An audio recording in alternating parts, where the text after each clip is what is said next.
Udah, aku sudah bilang bertahun-tahun berkali-kali bahwa tolong dong kehidupan malamnya dikurangi. Kalau dulu karena dia harus sinetron stripping, yes, aku akan support karena dia mencari uang untuk keluarga.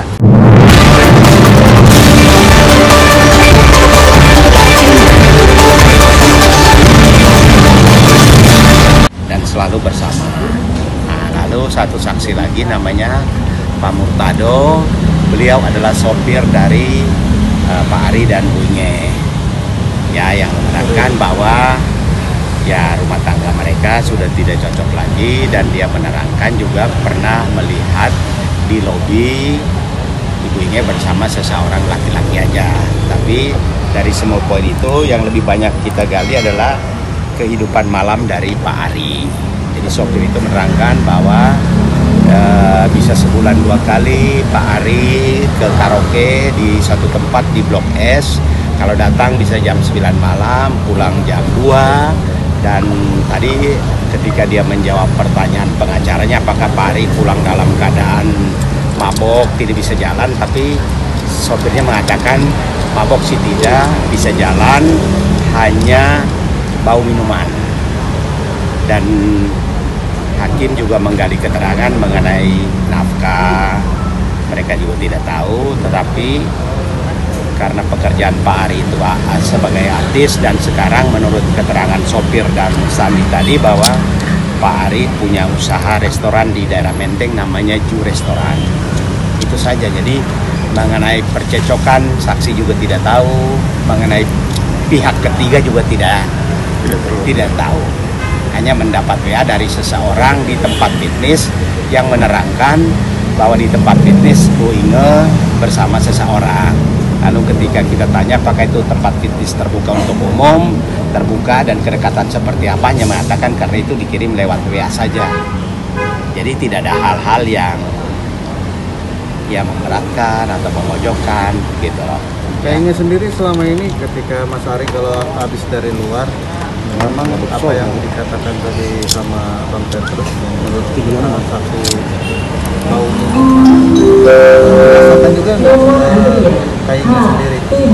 Iya, kadang-kadang kalau misalnya aku masih agak kebangun subuh-subuh gitu, iya kecium. Tapi mostly biasa aku kan tidur jam 9, jam 10 udah tidur, bangun jam 5. Itu dia pulang kadang-kadang aku nggak tahu. Jadi memang beda lifestyle-nya gitu, tapi sometimes ya. Udah berapa lama? Lama pernikahannya mana baru belakangan ini? Ke depan Udah cukup lama lah. Tapi sempat ada obrolan mungkin ngebahas soal itu. Udah, aku sudah bilang bertahun-tahun berkali-kali bahwa tolong dong kehidupan malamnya dikurangi. Kalau dulu karena dia harus sinetron stripping, yes, aku akan support karena dia mencari uang untuk keluarga. Aku masakin, bahkan ke lokasi syuting juga bawa microwave segala macam, aku support. Tapi sejak keluar malamnya bukan untuk kerjaan, iya, jadi aku minta sama dia gitu, dikurangin dong, dikurangin. Tapi dia bilang itu kan untuk dia networking, untuk kerjaan dia harus begitu. Iya. Tapi TI-nya sendiri katanya menuntut 1,3 miliar ke Mas Ari. Benar nggak sih? Itu setelah dibicarakan sama tim lawyer saya bahwa sebenarnya ada undang-undang ya seperti itu, karena kan memang aku nggak pernah dapat yang namanya cash, uang untuk aku pakai sehari-hari pribadi, itu enggak, karena selama ini kan ya kredit card, dan itu kredit card juga untuk pulang rumah. Dibilang juga waktu itu sempat press conference ada berangkas yang isinya cash yang aku nggak perlu tanggung jawabin kalau aku ambil. Itu pun sebenarnya tuh digunakan untuk keperluan rumah tangga, kayak aku ada beli air galon berapa hari sekali, gas, uang makan tiba, ya bensin, Pak Tado selalu minta setiap 4 hari sekali 700-an ribu gitu. Terus uang makan mingguan, uang makan mingguan Pak Tado kalau kita punya anak buah belum pindah ke rumah, dan kalau saya pesen makanan cemilan, bubur kayak gitu kan harus cash, itu ambilnya di situ. Jadi di berangkas itu pun memang ada uangnya, dan kalau udah menipis aku pasti bilang Ari, karena kalau udah nggak ada kan mau bayar apa-apa susah gitu. Jadi itu bukan untuk keperluan aku pribadi, aku ambil untuk aku tabung, itu nggak mungkin bisa. Tapi Teh sendiri memiliki perusahaan bersama bareng Mas Ari, itu perusahaan apa sih? Sampai saat ini gimana? Perusahaan bersama, maksudnya milik bersama. Usaha sama. Oh, PT waktu itu Ari cuma minta aku tanda tangan doang, tapi aku nggak tahu, nggak terlibat sama sekali, cuma minta tanda tangan aku doang. Berarti kan ada yang kembali lagi yang tadi saksi tadi bilangnya ada menimbulkan WA itu Mbak Yuna sama Tati yang dikontrenta atau pas tadi di persidangan? Tidak ditanyakan itu, tidak diungkapkan mengenai WA. Yang ada WA itu hanya WA dari seseorang sebagai member fitness, WA ke Sandi waktu itu dia di Jepang. Hanya WA saja. Jadi dalam WA-nya katanya bahasanya menginformasikan bahwa si yang kirim WA itu namanya Yansen, mengabarkan bahwa dia melihat Inge dan seseorang laki di tempat fitness. Itu saja. Jadi lalu kita tanya apakah fitness itu tempat terbuka untuk umum, banyak membernya, memang tempat terbuka. Jadi kalau melihat seseorang di tempat terbuka lalu dikabarin, petunjuk apa itu? Bang, artinya dari keterangan saksi tadi bisa dibilang mengarah ke orang ketiga gitu masih Bang, seperti apa yang ada di gugatannya gitu? Orang ketiga kan begini, di WA-nya mengatakan melihat Bu Inge di tempat fitness dengan seseorang.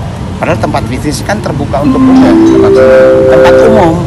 Jadi kalau mengabarkan itu, maaf nih, kecuali melihat Inge di suatu tempat tertutup, baru mungkin ada petunjuk ke situ. Tapi kalau hanya mengirim berita bahwa tempat terbuka, memang tadi hakim tanya, apakah itu tempat terbuka untuk umum dan hanya WA itu saja, ya memang isi WA-nya seperti itu.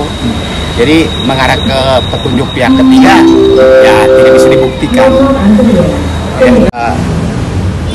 Karena dalam perjalanan, karena menurut informasi mereka masih bersama dan Pak Ari merasa kurang enak bersama Bu Inge, Pak Ari mengatakan ingin pindah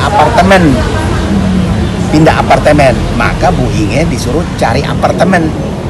Ya toh, cari apartemen, dapatlah apartemen yang di Jakarta Barat itu, Jakarta Selatan itu. Lalu Pak Ari pindah, jadi bukan Ibu Inge meninggalkan. Ari yang duluan keluar dengan alasan bahwa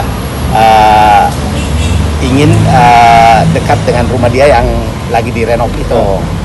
Karena yang alasan pindah karena yang punya apartemen katanya mau apa? Memang suruh kita untuk keluar gitu kan. Makanya Ari duluan keluar. Ari duluan keluar bersama anak-anak gitu. Ari udah langsung bilang bahwa aku udah ada tempat apartemen lain dipinjemin lagi sama temennya yang di daerah Jakarta Selatan, 3 bedroom. Jadi dia nanya sama aku, kamu udah ada tempat kamu? Aku bilang masih belum ada yang cocok karena aku kan masih nyari-nyari itu dari yang kos-kosan, akhirnya aku bisa mulai nyarinya ke apartemen, jadi belum ada yang fix saat itu. Jadi makanya Ari keluar duluan sama anak-anak, beberapa seminggu kemudian aku baru keluar. Berarti sekarang udah nggak pakai kuncinya lagi Mbak ya? Dari dulu nggak pernah pakai Mas, iya kan. Ari pun dari dulu nggak pernah pakai karena nggak nyaman kalau pakai glove, sarung tangan nge-gym, dan kalau ngangkat besi juga kurang nyaman. Jadi emang kita berdua dari dulu nggak pakai. Katanya yang Kak Inge dibuntuti mata-matanya sebelum dituduh selingkuh itu gimana? Oh, itu ada sempet memang satu kesempatan di mana aku ke gym, ada orang yang kayak pakai bajunya sih safari gitu. Pokoknya kelihatan banget kalau dia tuh bukan anak gym, bukan purposely mau ke gym, tapi dia cuma pakai kayak jaket, baju safari gitu. Bahkan pakai celananya juga denim.